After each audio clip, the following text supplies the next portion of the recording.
শুরু করছি প্রথম আপনার 3 কাঠা জায়গাতে। এইটা আপনার এই 7-8 বছর চলছে, 8 বছর আগের থেকে। এই করতে হতে আস্তে আস্তে বাড়াইতে এখন তো আল্লাহর রহমতে আপনার বছরে বছরে খালি বাড়ায়, কমে না ব্যবসা। এখন আল্লাহ আপনারা দিতেই আছে, নিতে আছে না, মানুষের লিজি আল্লাহ দেওয়াতেই আছে। তে ব্যবসা এটা গাড়ি না, 10 হয়ে যদি করে আমার কাছে আইলে 20 নিতে পারবো, দিতারাম। চাষ বছরে কোন সময় শুরু করতে হয়?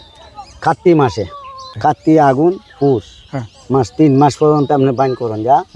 এরপরে দিয়ে মনে করেন বাইন করলে লামলো, এবারে পরে দিয়ে মেঘ বৃষ্টি হইলে আর সুবিধা হয় না। আমরা আর বীজ আল্লাহর রহমতে 15 দিন উপরে লাগে না।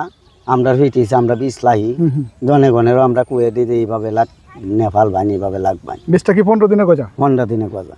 ধান কেটে মাধ্যমে বাইন করে এলো, আচ্ছা আচ্ছা। বাইন করে এলে এই ধানটা 1 মাস কি 15 দিন পরে ধানটা কাটলো, তখন গুঁড়াটা উঠতে হলো।